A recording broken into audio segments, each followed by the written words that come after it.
Welcome back to the Changing Earth podcast with author Sarah F. Hathaway and co-host Chen Gibson, blending survival fiction and fact to bring you entertaining education that will help you dream, survive, and thrive.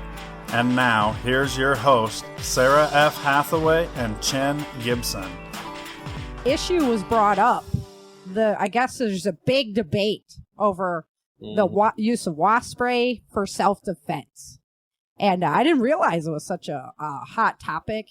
And I heard back from one of my followers to, please stop saying to use wasp spray as a self-defense tool, which I love. Please never hesitate to give me your feedback, whether it's positive or negative or however you feel about it. I'm a learner. So, I love, that was like, boom, light bulb in my head. I went, to town doing research. I had to find out more about this because I had never even really thought about it, So I wanted to present that today because I found some interesting things and I do think it's a topic worth exploring.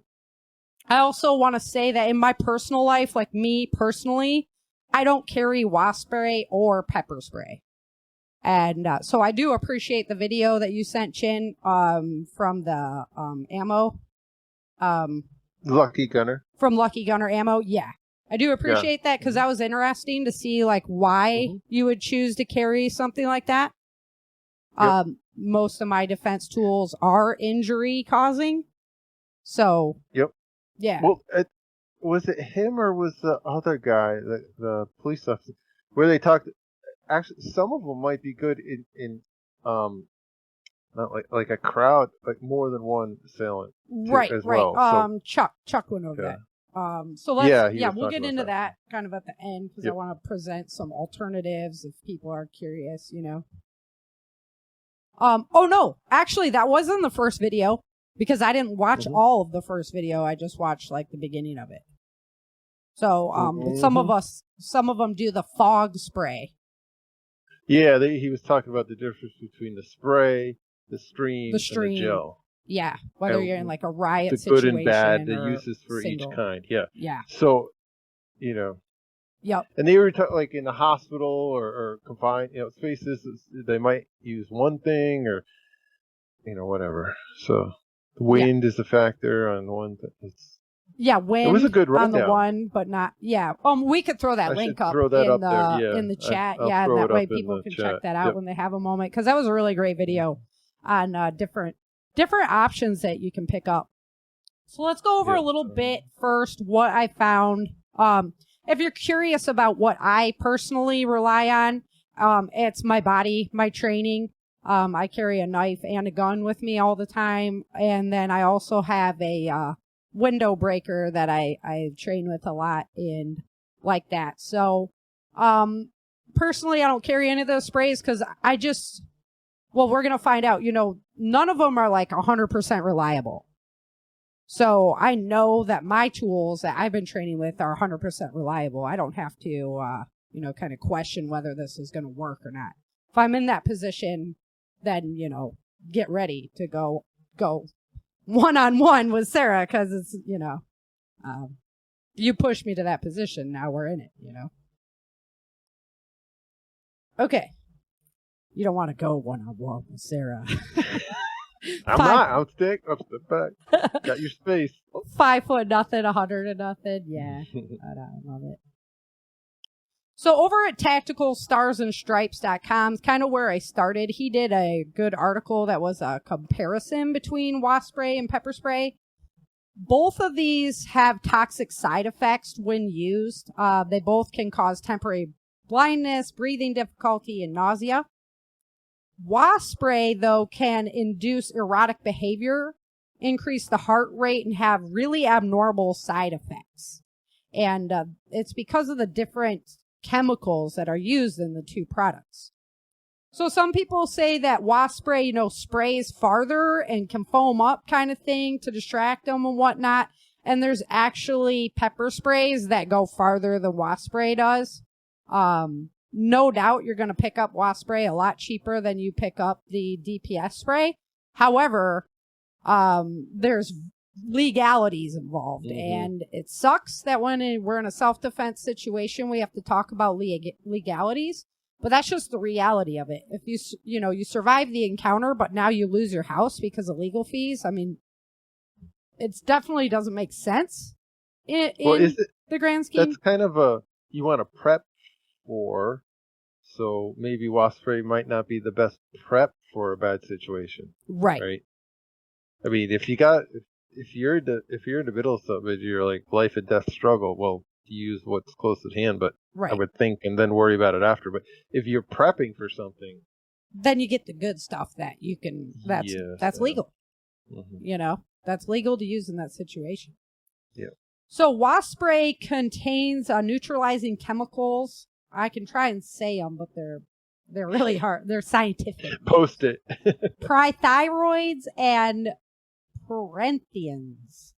And they're designed to stun and kill insects and devastate a nervous system of an insect. So they can interfere with human coordination and nerve signaling. This can have really long-term effects. And if they're really badly doused with wasp spray, they're going to have to get help at a hospital. Mm-hmm. If you're really badly doused with pepper spray, you still don't need to go to a hospital. It's going to wear off in about an hour. So that's also, from what I've seen, there's little evidence that it will actually affect the person. Besides like giving them that moment of temporary blindness. It's not a short-term thing. It's more of a longer-term thing. So, which doesn't help you in the moment of need. Yeah. So I was like, wow, I didn't even know that, because it can have these long-term, really harmful side effects, which, if that person was doing something stupid and evil, yeah, I can't say that they don't deserve that if that's what God chooses to do to them as the outcome. But, a choice like pepper spray, that's not going to happen, and you won't be legally potentially liable for those things. Mm-hmm. So there is a label on the wasp spray can that states it is a violation of federal law to use this product in a manner inconsistent with labeling. So if you are planning on using wasp spray as a self-defense tool, you are actually in violation of federal law, and they can prosecute you for that, for having those intentions, like premeditated federal law breaking. So that's a major turnoff right there. And think about social media postings and everything else that they could be scouring through after the fact. And yeah. Yeah. So I have to say that right now, as of the research that I found, I would not advocate anymore for the use of wasp spray. I'm going to take it out of all of my self-defense classes and anything like that, because, I just hadn't thought through like the entire ramifications of it. And that's always what it takes. That's why I thank this gentleman so much. I don't want to say his name on air, but, he was really worried I was going to take the criticism in the wrong way. I'm just not that person. I train a lot. I get coached a lot. And so if you have something to say, by all means, say it so I can research it and develop my own opinion. Pepper spray, on the other hand, is authorized for self-defense use in all 50 states of the United States in various levels of potency. So you can't use all the different kinds in every 50 states. However, you can use some type of pepper spray in every state if that is going to make you feel more comfortable in a self-defense situation. The other site that I checked out was mattcanovi.com, mattcanovi.com. He's a self-defense professional, and he was saying, well, police carry pepper spray. Why wouldn't police carry wasp spray if it was so effective? Right? Like little cans or something. Right? He also, again, pointed to the labeling. And if somebody develops permanent blindness from you spraying them with wasp spray, you can bet that's going to chase you around. Like, you might win that criminal suit, but then they can go the civil. Right? Mm-hmm. So, I know it sucks, guys. Like, if they attacked you, they shouldn't be able to, but this world ain't fair. So, And then again, I mean, we go back to if it's the heat of the battle that you're getting choked out or something. That's the only thing you can grab in your reach. Then that's one thing. But if you're planning on EDCs or planning on what to put next to the nightstand or the whatever, don't plan for the wrong thing. Right. Yeah. I mean, that's not the choice I would have sitting there. Yeah. I have my firearm there. Research doesn't support that it'll stop the assailant. So it's not tested on humans like pepper spray is. Mm-hmm. Pepper sprays use capsaicin. It's just derivatives from pepper plant. A lot of times it's ghost peppers, or there's one that has Nebraska in its name. But anyway, it's a really potent pepper. That's what they're driving it from. Wasp spray is actually coming from the I had it before. Chrysanthemum plant. I know I said it wrong because I'm saying it right in my head, but it's not coming out of my mouth right. It's a flower. All those voices in your head. Yeah. My mom actually loves this flower. That's why I was like, no way. It's from crazy. those flowers? Huh. Yeah. Chrysanthemums. Try one more time. Close. That's all I got for you. But, so they found this chemical in that flower and then they make derivatives and that's what they make into the wasp sprays. Preparednessadvice.com. They couldn't find evidence that it works either. Like all the information they have is just hearsay and myth, urban legends. So, you can't prove that it's going to melt somebody's face off or not going to. Mm-hmm. I thought maybe we could test it, Chin. I could send you a bottle. Yeah. Let's send it to my wife so she can spray me. We'll video it. Yeah. Good that's idea. what I was thinking. Like the worms. Or like the bugs. I signed up for this gig. Nothing but love. Bugs, whips, RV cars. So the chemicals in wasp spray, they don't have that rapid effect. They could have that long-term negative effects. And, you're just rolling the dice there. Use. Yeah. Right? So there's videos that show pepper spray working immediately and then people getting sprayed with wasp spray and it not working. So I don't know. If you want to head on over to preparednessadvice.com, they have some of those videos there. And there's cases of like this 2013 break-in where the husband used wasp spray and it had no effect, but the wife had a good effect with a knife, in deterring this guy. And pepper sprays can actually go further. Those bear sprays are really effective, I used to carry them a lot because we had mountain lions and bears. So, Oh, that is one time I carried a pepper spray. Mm-hmm.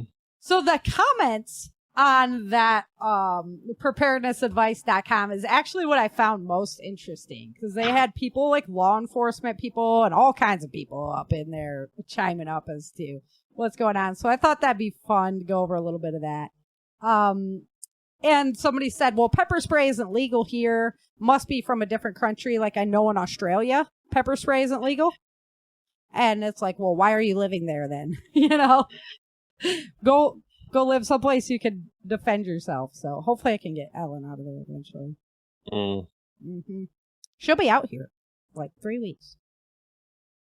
Okay. And back to zip ties and duct tape. I know. We got the zip ties all ready to go. I'm kidding. Long-term effects of pepper spray are known. We know exactly what it does and what it doesn't do. With wasp spray, it's just not. Pepper spray is way easier to carry. People entering your home illegally should face a bullet and not wasp spray. I like that comment. That's not my comment, just so you know, but I like that one. So some people argue that pepper spray doesn't work on everyone. So if you're somebody who eats a lot of peppers and that's a part of your normal practice, then a lot of times pepper sprays won't work on you. So I wonder if that's scientific or folklore. No, that one a lot of people agreed with that, and I believe I even heard Chuck say it in his that little class thing that you sent me. Some people just fight through it. They have like higher levels of capsaicin Yeah. in their systems because they eat more peppers on a regular basis. Well, there you go. Yeah, and eat hotter food. So personally, like, don't rely solely. Have it as a tool for sure in your toolbox, but don't have it as like, oh, it's the end all be all. It's either that or I'm done. You know, train yourself too. Well, in theory, that's true with any device or tactic, right? Yeah, right. Don't have it as your only thing. 2 is one is none, 3 is better. That's right. So, one law enforcement professional supposedly says he's seen wasp spray work efficiently, but you have to like empty the whole can on it, on the assailant. And he didn't mention like any of the legal ramifications on the backside. So like, I guess it was like this 80-year-old woman that grabbed a can of wasp spray and just hosed this dude. But he didn't talk about, you know, on the backside, she had to face all these legal ramifications of those actions. So, you know, there's still that argument of what does that mean for you liability-wise in the long run. Another law enforcement officer agrees pepper spray doesn't work on a lot of people, and he just advocates for a firearm instead, you know. As soon as you defend yourself, the assailant will claim they are the victim. Right? I mean, that's how it works. And so, no matter what happened in the altercation, now you're going to have people coming forward with video. Maybe they just started taking the video later on when the wasp spray came out. You know, who knows? People are going to say maybe their friends are lying for them, that kind of thing. That's how you get in these pickles. And, who knows what's going to happen at that point. So, you know, you're up against it when it comes down to it, which really sucks, but I get it, kind of. So Lucky Gunner Ammo, he really suggests carrying pepper spray because it gives you that non-lethal option before you have to use legal force. And he was saying, like, there's a lot of times when, you know, you're in a position where lethal force isn't appropriate, but you still need this person to stop what they're doing and turn around and, like, leave kind of thing. So, yeah, I can see that, you know. To keep something from, to help de-escalate in it. Yeah. I mean, even whatever, a belligerent person could escalate to the point of lethal force. But if you pull out pepper spray, they might even just walk away just by brandishing the pepper spray, right? Right. Yeah, and he mentioned right there that it doesn't work 100% of the time.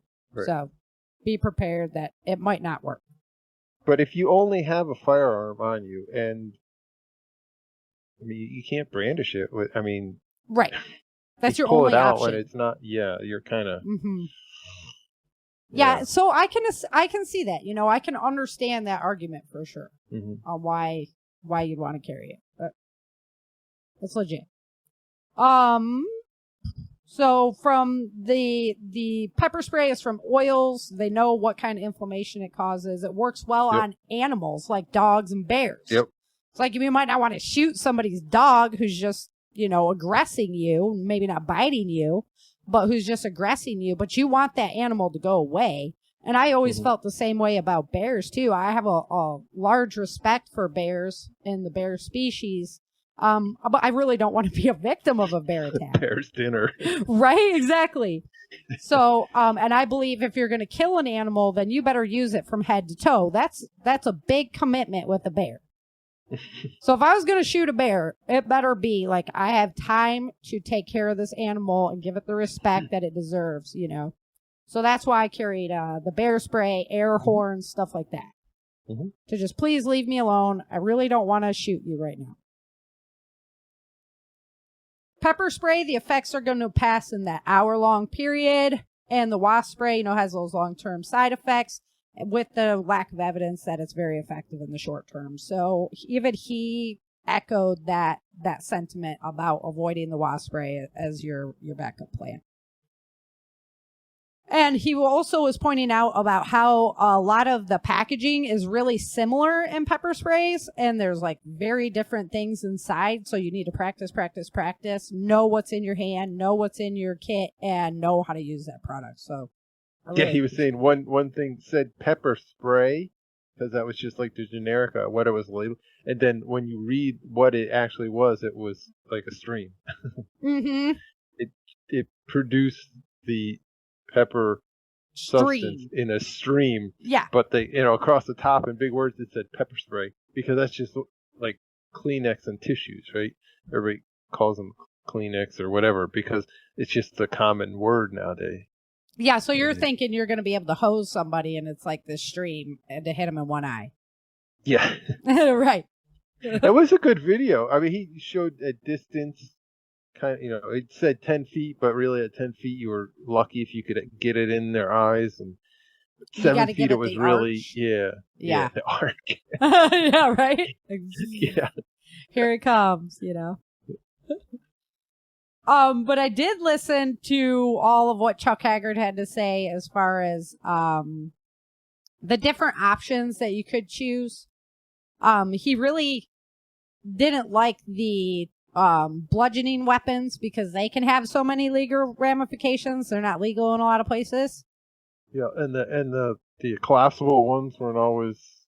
Yeah. Yeah. Oh yeah, I buy that heavily because it's just like an antenna, right? The old antennas we used to have on the radios, and like they got thinner and thinner at the top, and so then when you hit the top of them, they could just bend really easily, right? Well, those collapsible ones are the same way. He was an interesting guy. That was y'all should watch that video. I posted it in the chat. He was like, "Yeah, I just got tased just because I wanted the free T-shirt." Yeah. He's like, I'll volunteer. And then he's like, I was going to get up and kick some ass right there. Yeah, I loved it. Yeah, it was good. Yeah, stun guns, he didn't have very much faith in stun guns at all. No. Why? Because you have to like make contact with them. By the time you're making contact, you might as well be using like your body kind of thing. And that one lady was rechargeable. So do you have it charged up like every day? Is it going to actually work when you need it? And then he went over tasers a lot. They're like $800 and as durable as a cell phone. Mm-hmm. I was like, oh boy, I'll break that in like 3 seconds. That's just over. I break everything. It's not going to work for me. Also, both the barbs have to go in and sink to skin. So if you have any kind of a clothing shield or anything like that, they're pretty easy to defend against a taser. Yeah, he was saying that, some of the bad elements of society have learned that and wear extra clothing to help defend against it. Right? And then the one guy that goes and grabs the barb that didn't go in. There's karma right there. Right? You moron. Smart ass. You have no idea how that works, huh? He was good to go until he did that. I know.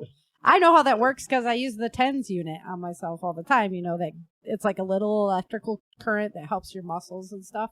Oh, cool. Yeah. So. That way I don't have to take like tons of ibuprofen and all that. Good. Yeah. All right. So that is the basic breakdown of, the ins and outs of wasp spray versus pepper spray. And as I mentioned, I will not be advocating for the use of wasp spray anymore because I don't want to be breaking federal law. I don't want to suggest that you break a federal law to do that. And I just wanted to, let you guys know that that's how that works. See, it's good that our audience is interactive with us. Yes. That's why I said, thank you so much. Yep. Mm-hmm.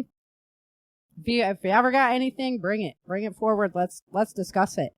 And, I've been doing this show for since 2014 now, 15. And we've gone over a lot of stuff, right? And so even to have just hey, what about this idea? Have you ever thought about it from this angle? That kind of thing really feeds the brain. And then I'm like, oh, boom, another idea for a new show, with some fresh outlooks on things. So I appreciate that too.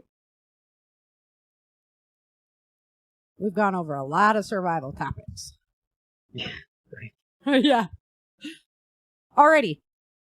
Let's go ahead and get into some Changing Earth news. We got some disastrous stuff that happened last week. So let's get into it.